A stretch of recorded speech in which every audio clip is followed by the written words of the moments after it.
Welcome to LUDCon. This is Let Us Game Convention, and we're talking about digital campaigning, how to keep your campaign digital and get away from pen and paper.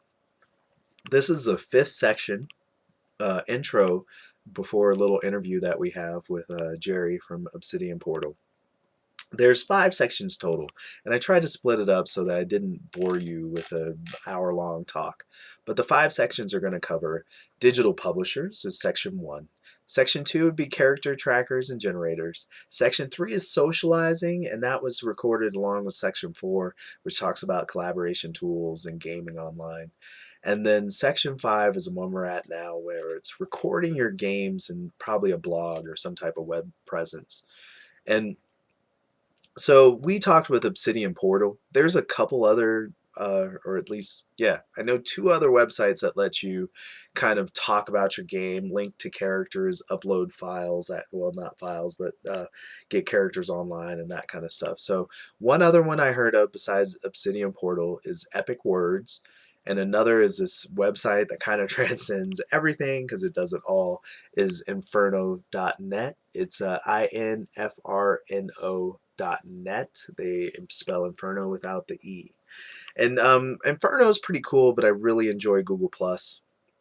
But Inferno does let you keep it all in one spot, so they keep everything simple, from character generation all the way up, or not character generation, scratch that, from socializing online to having forums to actually having a virtual tabletop built in and being able to record your games in some type of like story format. So they're pretty cool for that. But Obsidian Portal is one I use. They have a free version and there's just a lot of cool stuff. So I won't talk too much now, but know that record your games online, use this as a way to link maybe back to blogs, make some money off of affiliate links, but don't lose opportunities. And maybe over time, using social links and that kind of stuff, you'll build a following, and at some point maybe you'll make some money off of your gaming.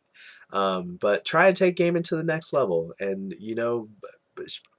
gaming is a community that shares a lot. Gamers share a ton, and so they enjoy consuming what you have to offer, and they enjoy sharing what they've done. So put it out there. All right, go ahead and listen to our interview, and I'll leave you be. Game on. Welcome to LUDCon. This is going to be part 5 of a, a panel, a whole panel. But I had to split it into chunks because people would get bored with the whole thing. So Jerry's actually going to just talk with us really quick, and I say Jerry. Jerry with Obsidian Portal, who's here with us today, is going to talk about their product that they have online, because this is a key piece of the online campaigning and getting away from pen and paper. So Jerry, like to introduce you, whatever you want to say about yourself. Hey, I'm Jerry. I'm the content director, community manager, whatever fancy title you want to put on me for Obsidian Portal. I've been with Obsidian Portal for 2 years. It's going to be getting close to 3 here pretty soon.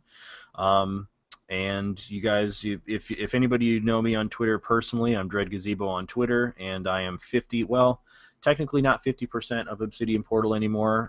We just hired kind of a third person, so it's Micah, myself, and one person that we just hired on. So it's I think a lot of times people hear about Obsidian Portal and they think that there's just dozens or hundreds of people or something, and it's really just us. So. So yeah, that's me in a nutshell. I'm an IT guy by day. I've been playing role-playing games since I was like 13. Whenever I discovered that Baldur's Gate was a video game, that's when I discovered that Dungeons and Dragons was this game, and so there was the beginning. So yeah, that's me. Amen. D&D is kind of like my core. I hear you. Yeah, same here. So I want to get out to the people in the next 15 minutes, if we can, what Obsidian Portal could do for them. Because I've used it a little bit. I really like it. I wish I could spend more time to make my stuff look just awesome. But I guess just quickly my question would be, what can people do with Obsidian Portal, and what's your mission for the website? Okay, so Obsidian Portal, first and foremost, the mission of the website is to help people avoid having to use pen and paper in their games. It's not meant to be a replacement for actually getting together at a table and playing with people.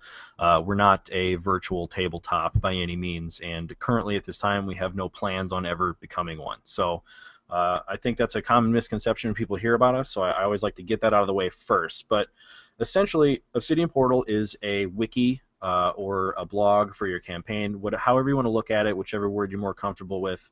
And so it's a place to chronicle, document, and just put up resources for your game between yourself and your players. And you can utilize it if you play in person or not. That doesn't matter. Some people even use the site to do play-by-post games, not even using a virtual tabletop. They utilize the forums that are built into their campaign. But in a nutshell, it's just a collection. It's a wiki that's specialized towards people who play role-playing games. So you sign up, it's free, and you've got spots for everything from the campaign maps in your game to you can post adventure logs, which are basically like blog sections where you can document, what you did last session or what's coming up. Some of the more advanced features of the site, if you subscribe, there's a calendar that you can use to plan your games, and you can subscribe to it, and have it in your iCalendar or have it go to Google and all those other things and sync it and kind of really stay in touch. And another main functionality is the wiki. So as you kind of build up lore in your games, whether it's a homebrew campaign or whether you're just tracking some adventure module that you're running, you can put in, you put in characters, you put in NPCs, and it's all really quick and brief. So as opposed to the old, what we call like the old method, I'm going to jot down this shopkeeper's name in the margins of this piece of paper that I'll later spill beer on, and it'll get thrown in the garbage. And then the next session will be like, hey, what's that shopkeeper's name? And you'll be like, I don't know. So that's basically the embodiment of Obsidian Portal, right? Don't jot things down on a notebook. Keep it nicely somewhere online, like a good focal point where you can jump to and from characters, NPCs, all that stuff. And as a DM, you have a lot of tools. As a player, you have a lot of tools. There's also some cool features like GM secrets, where a GM can go in and put in a GM secret, and only certain people can see those secrets about those characters, and lots of other little bells. Thank you for the GM secret. I like that, because in my own personal notes, you guys really took a lot of the elements of my own personal notes and put them on a website, because I didn't want to make a whole blog for the whole thing. It's like, let me just plug in the little bits that I have. Right. And that's another thing is that sometimes you hear people say, oh well, I can just use this forum website for forums, and I can use this for a blog, and I can use Dropbox for my files. And well, yeah, you can, but we're trying to make it all centralized. And actually, we ran a Kickstarter not that long ago, and so we've revamped the site recently, and one of our upcoming features is going to be a file locker. So all those people that have been like, oh, why can't we store our files? Because right now it's just images. You put images in your campaign. But in the future, it's going to be your images, your Word docs, your Excel spreadsheets, whatever that is that you're using for your game, you'll be able to keep it on there as well. So that's coming down the pipe, and some other cool stuff. Very nice. That's going to be awesome. And now, did I hear you right that there's some way you can socially link up your campaign? Because I already know you can draw people to the website with a link. But is there something now where if I make a post, it goes directly to some type of social media? Did I catch so that? when you post adventure logs, you can so once you sign up, you can link your account to Google Plus, Facebook, and Twitter, and you can have it auto post. So let's say you post a recap of last night's session, you can have it auto go straight out to Facebook, Google Plus, whatever, for the whole world to read if they want, or not. I mean, you can make your campaign private as well, so that only you or your players can see it. So. Well, I like that. I can definitely link that up to my page, and I'm going to look into that. Thanks. No problem. Now, another thing is, what are some of the best uses, or what's one of the best uses you've seen for Obsidian Portal? So you're the creator, you got blinders on, you're trying to make a product, but now you've kind of seen what people have done with it in the wild. What's like a good case you'd want to relate to people, or something they should strive to do? There's really really Obsidian Portal is really a big blank slate, and you can you make of it whatever you want. And we've seen, there's all those tools for, a lot of people really love our maps. You can put a map, and it's kind of like a Google map where you can zoom in, you can place map markers on it, and you can show like, oh, the party is currently here, or you can mark, the villain's lair, or you can kind of dot little, oh, we had an encounter here on the map, and you can click on the little map marker, and then you can put links in that take you to the adventure log, like, oh, remember that time we fought those wolves in the forest, and you see the map of the forest, and you click on it, and then you click on the adventure log, and you're like, oh, there's the recap. But aside from nice. aside from the status quo, I mean, we've got people, some of our community members have put together campaigns full of, and it's not actually a campaign, but it's a campaign wiki dedicated to stock NPCs for your game, villains. And there's also another guy who runs a gaming music, and this campaign page is dedicated to ambient music, sound effects, all sorts of things, these resources online for people to use in their games. And so they're just kind of out there as general gaming resources that people have put together. And if you are an Ascendant, that's what we call our paid subscribers, you have access to custom CSS and some HTML code to where you can customize your website. But so if you're a wizard in one of those departments, you can definitely make it look really, really special. But one of the core ideas of our reforging was making the website look much better and much more accessible to people who don't have those skills. And so I believe that we've really achieved that recently. Yes. And, another thing about all that is that,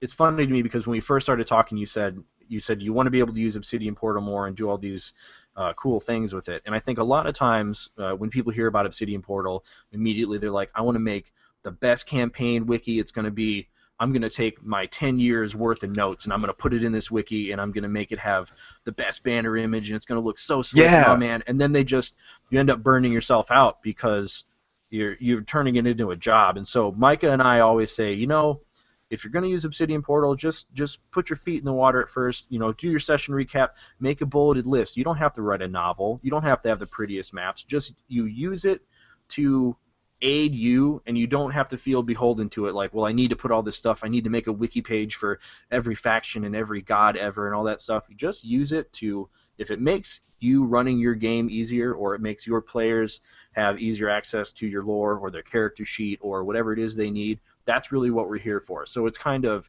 you can take an inch or you can take a mile. It's up to you, but you don't need to feel obligated to be like, oh, I'm going to make the best campaign wiki ever and everybody's going to come from miles around to see it. Like, just use it so that it helps you. That was the entire vision of the site, was how can I make running a role-playing game easier, because, man, keeping track of all this crap sucks.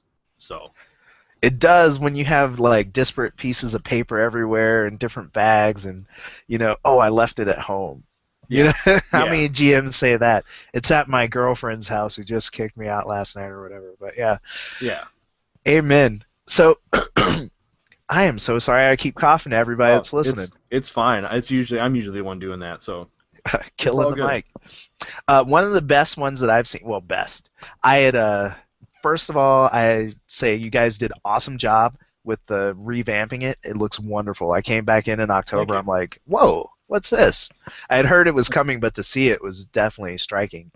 But one of the best wiki kind of game blogs that I saw was this guy that I know on Google Plus, and it was really neat how he had all the links to the characters. He had just slight background. He really went intense, but he brought me into it. Mm-hmm. And so when I do see people like do it to the 9, it's just, it draws you in. So definitely. And I know I have all these notes. See, I have dreams for it because I have all these notes that I've kept for other games, and I'm not going to go backlog or backfile, put everything in, but I'm taking the advice and just starting from now, doing some simple bullets in my current games, and I can't wait in a year to see what they look like on this, when I can drill back into it and put it up. And another one of the great things is that you kind of have this log of everything that you've ever done. So depending on how often your game group meets, we'd all like to meet once a week or every other week, but let's face it, life gets in the way. Like, it's Christmas time's coming. I know my game's going to be on hiatus until January. And when we come back to the table and everybody's like, well, what did we do last time? Instead of having to rifle through, and even if you cut out the physical, let's say you don't have a notebook. Let's say you have Google Docs, but you also have a folder full of pictures somewhere, and you kind of have all these different things in all these different places. It's just easier to be like, well, let's pull up Obsidian Portal. Okay, here was our last adventure log. This is what happened. And then you'll have people like, oh, okay, I remembered. And I should also add, another one of the things with the Reforging was we tried to make the site really mobile friendly, because a lot of times, let's face it, you don't want people pulling laptops up around the table. Most people have a cell phone or something, or a tablet, whatever, and it's very quick. It's the mobile interface now is a lot better than it used to be, where you can just pull it up on your phone and just kind of scroll through it. Nice. I like mobile. Yeah. I'm gonna check that out for sure. I know you don't want to detract from the games, but it's awesome, like when somebody else is doing something, taking the limelight, Mm-hmm. pull out your phone and actually still be engaged with the game and not playing Candy Crush. So Yeah, sweet. yeah, definitely. I'm only partly distracted. Right, and that's the best you can hope for. Yeah. Having your players only be partly distracted. Yeah, electronic devices were horrible for a gaming scenario, because I started in the 80s, of course, and so back then it was people side conversations, walking off, having a cigarette. But now it's freaking phones. Yeah. Well, you could have everybody put their phones in a bowl when they show up at your house. Put your phone in the bowl, and or there's always the Blue Lightning game, where if somebody's playing with their phone. Yeah, I saw you shake your head like, yeah, what? I haven't seen So that. this was new to me too. I had a player join one of my games, and he's like, oh, Blue Lightning, and I'm like, what are you talking about? And he's like, oh, well, my old GM, if he saw you playing with your phone or messing around with it, he would say, oh, you just got struck by Blue Lightning. You lost 5 hit points. And people would be like, what? And he's like, yeah, put your phone away. So that's the Blue Lightning rule. That's a good one. I like it. Now, you kind of answered this about Obsidian Portal, but I kind of wanted to, I guess, finally put it to rest, since it was one of my questions. Sure. Obsidian Portal is not genre-based. No. So I'm really glad that you brought that up, because that's kind of a thing that just like melds into the background for me, and I think so. I know that the Obsidian Portal logo is a dragon, and I know that sometimes we do promo stuff, and we talk about D&D on the podcast every now and then, reference things like that. But Obsidian Portal is ultimately geared around being system neutral. We are constantly adding new systems. When people submit a support ticket and they're like, hey, I've been playing this game and it's not listed on the site, I'll go ahead and add it in there. And the whole idea is that we try and keep it to the basics, and we don't try, and there are no mechanics integrated. There are no, you can play Dark Heresy or D&D or Pathfinder or Fiasco or Savage Worlds or whatever it is that you play. You can keep track of it on Obsidian Portal, and Obsidian Portal makes no ifs, ands, or buts about what you're playing. We don't care. We think all role-playing games are great. So that's our whole motto. Now we have customized character sheets, but those are created by community members. So depending on what system you play, let's say you play Pathfinder, when you go to create a character, or when you go to make a character, if you have a premium account, you might see different Pathfinder character sheets that are dynamic and they look very fancy, and you can plug numbers into them and stuff. But that is on a, that's a community thing. So if somebody hasn't made a page for it, or a character sheet for your system, then you're always welcome to reach out to somebody and say, hey, can you make one for this? Or if you're skilled enough, you can make it yourself. So that's Nice. Kind of the only thing that we do that plays into a specific system, but that's not in our hands. That's in the hands of the community. Kind of what's popular floats to the top. Yeah. Now, my last final question here. That's horrible. I'm not prepped. My notes got to get back in front of me. All good. What do you get for free with Obsidian Portal, and what do you get for paying? Okay, so with Obsidian Portal, the paid features are mainly, so the paid features are things like the campaign forums, the calendar planning. But as far as your adventure log, your wikis, characters, NPCs, items, all that stuff, that is included in a free account. In a free account, we do have a limitation on maps and file storage, but I believe that this is so bad that I don't know this, because I haven't been a non-paid member for so long. But I think there's only a 1 or 2 map limit on a free account, and there's many more with a paid account. But also, we're upping those things as far as like file storage. When we implement our file storage locker, free users are going to have a lot more storage space. I think it's going to be. Hang on, you know what? Let me pull up the Kickstarter so that I am not giving false information. Because you know somebody's out there taking notes and ready to Oh yeah. catch Oh no, you. I know. Somebody's waiting to be like, that guy said on that podcast, I heard him and I'm gonna hold him to it. And Yeah. I'm only human. I'm only one person. I work like 20 hours out of the 24 hours in a day, so you have to excuse my brain. Let's see. So the I file hear ya. storage locker, the free limit is going to go to 250 megs, and the paid limit will go up to 10 gigabytes of storage space. So Wow. that's the change. One of the changes that's coming down the pipe here, and then a few other things are DMC, like the character secrets, are part of the paid subscription, and I'm sure there's a few that I'm forgetting, but that's the gist of it. Nice. Well, I have a free membership right now. I haven't, like, I've only done two sessions and put them up there. So I'm just getting my feet wet with it. But I didn't feel any restriction. Like, because I'm not trying to go, crazy with the whole thing. Mm-hmm. It felt comfortable to me. I was able to get my characters in, my NPCs, some story descriptions. So just telling people out there who are like, what, you have to pay? Try it first still before you like discount it, because you might have to pay for some extra features, because I didn't miss a thing. Right, and the extra features are like we don't try and cripple people who don't have the paid account. It's just more bells and whistles. Like, for example, here's one of the paid features I forgot about is you can have multiple GMs in a campaign. So you can have a game master and then a co-game master. And so that's kind of like a thing that's very special case scenario for some people, just stuff like that. So Sweet. And I just thought about it too. I know the subscriptions aren't painful either.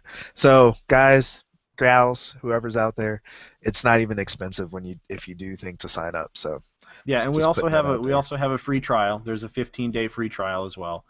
So there's that, and it basically boils down to about $5 a month if you do the yearly plan. There you go. Yeah, I knew. I was like, I'm on the fence. I've come back, a couple times, so yeah, I was like, I think this is definitely going to work for me, because I like it too. I'm doing game design, and so I want people to get the flavor of the game, and so by seeing the past sessions, Mm-hmm. I don't have to sit there and tell them, well, this is what it's like, and this is where we're at. It's like, if you want to be in the game, make a character, read up on my Obsidian Portal post, and then you'll be right up to speed, Right. You know what? God, I'm sorry. If you do the year plan, it's only like $3. It's $3.33 a month. If you do it month by month, it's $5 a month. Oh, there you go. So yeah, if you don't commit, you're going to cost yourself more money. Yes. $2 more. And I should also add, for anybody who's listening, we do have a podcast. We have it's Haste, the official Obsidian Portal podcast. It's at hastepodcast.com, and we slightly use it as a marketing tool. Not gonna lie, every episode we have a tip on how to use Obsidian Portal better. But it used to be a 15-minute show, but now we drone on to about 30 sometimes because we can't help ourselves. But the entire point of the podcast is to get out cool RPG stuff, like whether it's news or Kickstarters or something Mike Merle said on Twitter and everybody's talking about it, some controversial thing. We cover 3 topics in the RPG industry every episode. We have 1 episode a week, and they're always 15 to 30 minutes, so it's good for like a car ride or if you commute to work. We try and get in there and get it done. The whole reason we made the podcast is because we didn't want to be one of those podcasts where you just listen to 2 guys drone on for like hours about their opinions on every little thing ever. I mean, we're opinionated, but we're quick about it, and we welcome all of our listeners to disagree, and we like debate, healthy debate and stuff. So give it a listen sometime. Even if you're not a podcast person, Micah and I both made the podcast because we're like, man, we're not really podcast people, but everybody wants us to make a podcast. How do we do that? So, yeah. And it really comes together. I like it.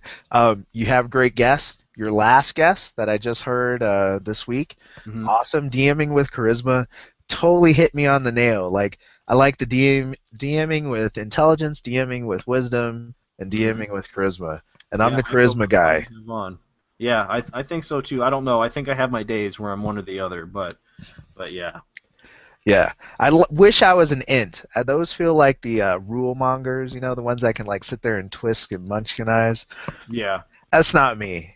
I just like to have No. a good time. No, I can't either. I'm all about just let's have a few beers and there's gonna probably be some really inappropriate jokes and in 3 hours from now maybe you'll have killed some enemies and Yeah. stuff and it'll be good times. So I'm Amen. very I guess I'm very basic when it comes to my RPG desires. Yes. Well, we'll kill it there. So stopping.